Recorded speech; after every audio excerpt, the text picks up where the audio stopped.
বাংলাদেশে হেফাজতে ইসলাম বরাবর নিজেকে একটা সামাজিক সংগঠন হিসেবে পরিচয় দিয়ে আসলেও 2008 সালে আওয়ামী লীগ সরকার ক্ষমতায় আসবার পর নারী নীতির প্রতিবাদে প্রথম রাজপথে নামবার পর থেকে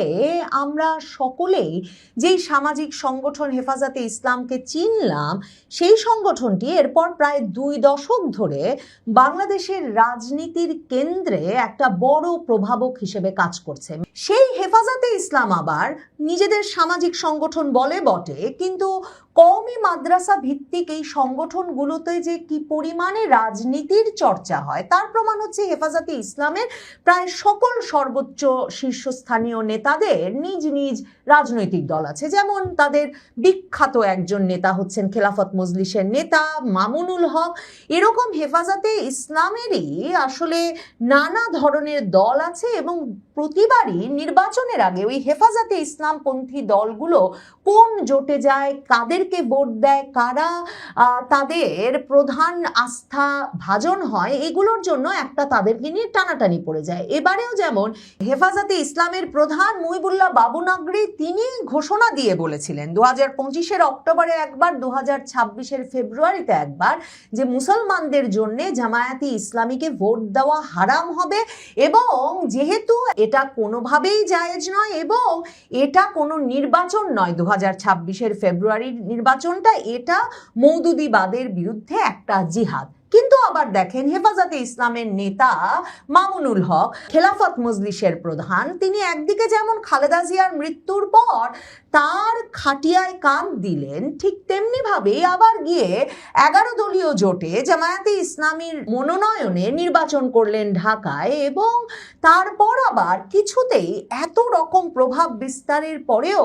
মামুনুল হক কিন্তু শেষ পর্যন্ত আসতে পারলেন না সংসদে, বরং সংসদে দাঁড়িয়ে বিএনপির নেতারা এবং জামায়াতে ইসলামীর সংসদ সদস্যরা মিলে মামুনুল হক ওই যে সোনারগাঁর কোন রিসর্টে কার স্ত্রী নিয়ে ধরা পড়েছিলেন, এই মুতাবিবাহ ঠিক আছে কি নাই, এসব নিয়ে নানা রকম আলাপ আলোচনা করতে থাকলেন। এখন হেফাজতে ইসলাম এরকম নানাবিধভাবে বাংলাদেশের রাজনীতির কেন্দ্রে সব সময় অবস্থান করেছে। 2024 সালের যে আন্দোলন, সে আন্দোলনেও কিন্তু হেফাজতে ইসলাম একটা গুরুত্বপূর্ণ ভূমিকা রেখেছে। মানে জামায়াতে ইসলামী এখন সকল মাদ্রাসার শিক্ষার্থীদের যে ব্যাপক আন্দোলনে অংশগ্রহণ, সেগুলোরও সকল কৃতিত্ব নিয়ে ফেলতে চায় বটে, কিন্তু যাত্রাবাড়ি, গাজীপুর, মানে ঢাকার সকল প্রবেশ দ্বারগুলোতে যেসব মাদ্রাসার শিক্ষার্থীরা একেবারে ঢাকাকে ঘিরে রেখেছিলেন এবং এক রকমের ব্যাপক প্রতিরোধ গড়ে তুলেছিলেন, মানে জুলাইয়ের মাঝামাঝি থেকে আর কখনো রাজপথ থেকে উঠে যান নাই, এমনকি কারফিউ দিয়েও তাদের সরানো যায় নাই, সেনাবাহিনী রাস্তায় নামার পরেও তাদেরকে সরানো যায় নাই। এই সকল একেবারে দৃঢ় প্রতিজ্ঞ আন্দোলনকারীদের সিংহভাগই বিভিন্ন কওমি মাদ্রাসার শিক্ষার্থী ছিলেন। এমনকি ওই যে বিটিভি মেজর ডালিমের মতো নিয়ন্ত্রণে নিয়ে 18ই জুলাইতেই যেই ব্যক্তি শফিকুর রহমান সরকারের পতন ঘটিয়ে ফেলতে চেয়েছিলেন, সেই বিটিভিতে আক্রমণ করা শফিকুর রহমানও কিন্তু কওমি শিক্ষার্থী এবং তিনি নিজে একটা কওমি মাদ্রাসা পরিচালনা করেন এবং তিনি নিজেই সংবাদ মাধ্যমের সামনে সাক্ষাৎকার দিয়ে বলেছেন যে কওমি মাদ্রাসার শিক্ষার্থী হিসেবে রাজনীতিতে অংশগ্রহণ তার জন্য বাধ্যতামূলক ছিল বলেই তিনি এই আন্দোলনে এতটা সক্রিয় ভূমিকা রেখেছেন এবং এর আগেও বারবার বিভিন্ন শেখ হাসিনা বিরোধী আন্দোলনে তিনি অংশ নিয়েছেন। অথচ এই হেফাজতে ইসলাম হচ্ছে সেই সংগঠন, যেই সংগঠন 2018 সালে শেখ হাসিনাকে সরোয়ার্দী উদ্যানে তাদের স্মরণকালের সর্ববৃহৎ জনসমাবেশ করে হেফাজতে ইসলামের তখনকার আমির আল্লামা আহমদ শফির উপস্থিতিতে শেখ হাসিনাকে মঞ্চে বসিয়ে বাংলাদেশে শেখ হাসিনাকে কওমি জননী উপাধি দিয়েছিলেন, কারণ শেখ হাসিনা কওমি মাদ্রাসাগুলোর দীর্ঘদিনের দাবি তাদের সর্বোচ্চ যে ডিগ্রি দাওরায়ে হাদিস সেটাকে মাস্টার্সের সমমান দিয়েছিলেন। এই যে সরোয়ার্দী উদ্যানে স্মরণকালের সর্ববৃহৎ সমাবেশ করে শেখ হাসিনাকে কওমি জননী উপাধি দিয়ে দেওয়া হেফাজতে ইসলাম, এই হেফাজতে ইসলাম আবার 2013 সালের 5ই মে যখন নাস্তিক ব্লগারদের মৃত্যুদণ্ডের দাবিতে ঢাকা শহর অচল করে দিয়েছিলেন প্রায় 12 ঘন্টার জন্য, সেই ঢাকা শহর অচল করে দেওয়া হেফাজতে ইসলামের সমাবেশ উঠিয়ে দিতে তখন শেখ হাসিনার আইন শৃঙ্খলা রক্ষাকারী বাহিনী নাকি তাদের ওপর ব্যাপক গণহত্যা চালিয়েছিল, এই অভিযোগ কিন্তু আবার 2013 সালের 5ই মের পরে তুলেছিল। এবং ওই শাপলা চত্বরে সেদিন হাজার হাজার ব্যক্তি নিহত হয়েছেন বলে হেফাজতে ইসলামের নেতারা সে সময় একটা আন্দোলন দানা বাঁধানোর চেষ্টা করলেও এই যে ইউনূসের সময়ে উপদেষ্টা হওয়া মানবাধিকার কর্মী,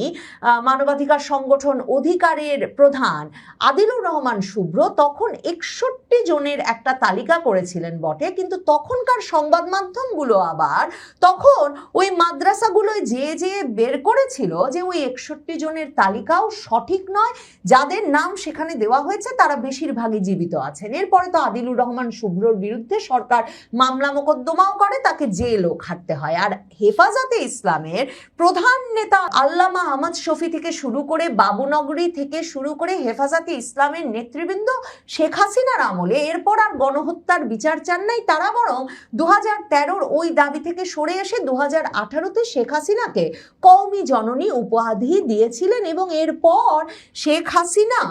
কওমি পন্থীদের এক রকমের একটা এমন সমর্থন উপভোগ করেছেন যে ওই সরোয়ার্দী উদ্যানে দাঁড়িয়ে এমনকি কওমি নেতারা চেয়েছিলেন শেখ হাসিনা যেন তার পুত্র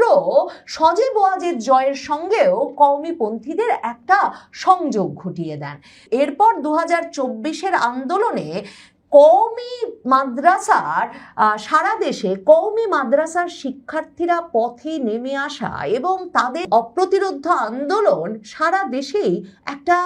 বড় ধরনের ভূমিকা রাখে শেখ হাসিনা সরকারের পতনে। কিন্তু ফেব্রুয়ারির নির্বাচনেও আসলে হেফাজতে ইসলাম সেভাবে তাদের ক্ষমতাটা উপভোগ করতে পারে নাই, মানে যেমন তাদের তারকা নেতা মামুনুল হক পর্যন্ত সংসদে যেতে পারেন নাই, বরং তার সোনারগাঁ রিসর্টে যাওয়া নিয়ে সংসদে বসে অন্য দলগুলো আলোচনা করছে। ঠিক তেমনি ভাবে মুহিবুল্লাহ বাবুনগরী হেফাজতে ইসলামের আমিরের নির্দেশনায় সারা দেশে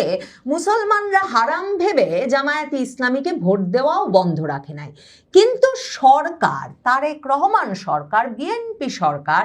এখন সম্ভবত শেখ হাসিনা যখন ঘোষণা দিয়েছেন তিনি ডিসেম্বরে ফিরে আসবেন, তখন রাজপথে শেখ হাসিনা বিরোধী একটা শক্তিকে সক্রিয় রাখতে, মানে যে শক্তি প্রস্তুতি আছে মাদ্রাসায় মাদ্রাসায় প্রস্তুত আছে রাজপথে নেমে আসতে, শুধুমাত্র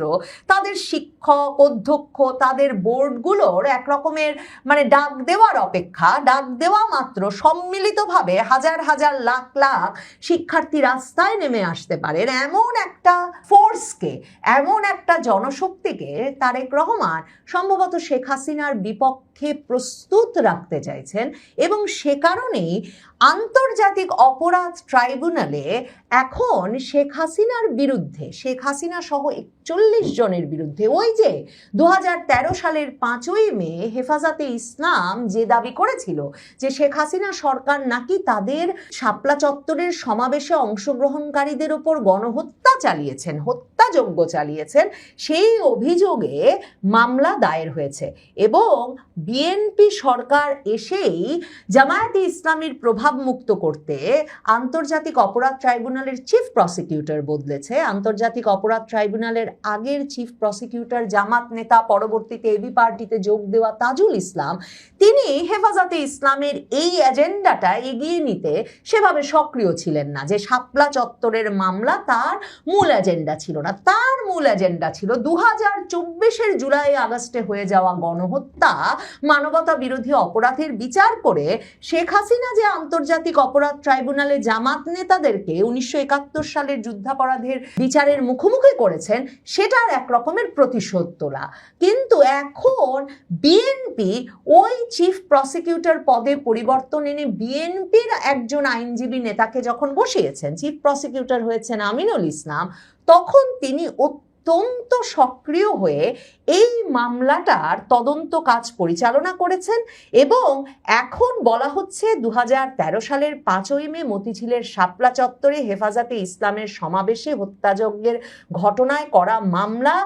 41 জনকে আসামি করে তদন্ত প্রতিবেদন ট্রাইব্যুনালের প্রসিকিউশনে জমা দেওয়া হয়েছে এবং রোববার সকালে তদন্ত প্রতিবেদন জমা দেওয়া হয়, যেখানে সাবেক প্রধানমন্ত্রী শেখ হাসিনাকে আসামি করা হয়েছে প্রধান। সেখানে প্রশ্ন জাগে, সেই শেখ হাসিনা 2013 সালে যদি তিনি হত্যাযজ্ঞ ঘটিয়ে থাকেন, তাহলে ওই 5ই মের সমাবেশে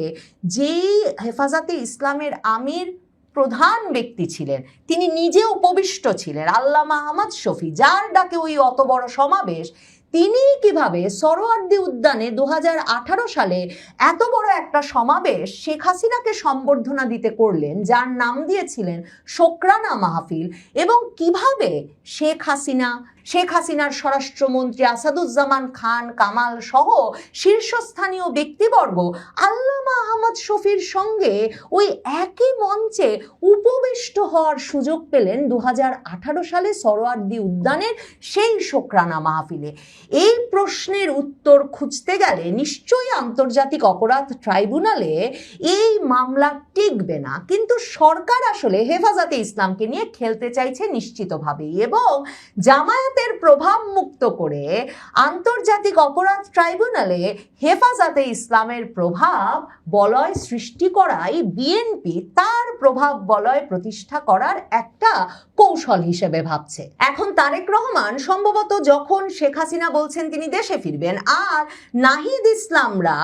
তাকে হুমকি দিয়ে বলছেন নাটক কম করো প্রিয়, যদি এখনই জুলাই সনদ বাস্তবায়ন না হয় তাহলে আপনাকেও আমরা টেনে নামাবো। জামায়াতে ইসলামের আমির ডাক্তার শফিকুর রহমান পর্যন্ত বলেছেন যে প্রয়োজনে তারা হরতাল অবরোধ দিতে পর্যন্ত এখন প্রস্তুত, যে কোনো সময় সরকার পতনের আন্দোলনের ডাক দেবেন। তখন তারেক রহমান একদিকে জামায়াত বিরোধী, অন্যদিকে সারা দেশে কর্মী বাহিনী প্রস্তুত, আন্দোলনকারী প্রস্তুত, এমন একটি সামাজিক সংগঠন হেফাজতে ইসলামীকে কাছে টানতে চাইছেন। কারণ গত 2 দশকের ইতিহাস বলে হেফাজতে ইসলামের যেমন বিপুল সংখ্যক রাজনৈতিক কর্মী বাহিনী তৈরি আছে, তেমনি এর নেতৃবৃন্দ ভীষণভাবে বিভিন্ন রাজনৈতিক ক্ষমতার একেবারে কেন্দ্রে থাকতে আগ্রহী। স্থানীয় নির্বাচনও যখন সামনে আসছে, তখন সংসদ নির্বাচনের ভাগবাটোয়ারায় হেফাজতে ইসলাম পিছিয়ে থাকলেও নিশ্চয়ই বিএনপি তাকে এই সময়ে এই মামলার বাইরেও এমন কিছু দিতে পারবে যার মাধ্যমে হেফাজতে ইসলাম বিএনপির পাশে থাকবে শেখ হাসিনা ফিরে এলে। সেটাই সম্ভবত তারেক রহমানের প্রত্যাশা। তবে হেফাজতে ইসলাম এমন সংগঠন কখন যে কাকে হত্যাযজ্ঞের জন্য দায়ী করে আর কখন যে কাকে জননী বা পিতা উপাধি দেয়, সেটা বলা অন্তত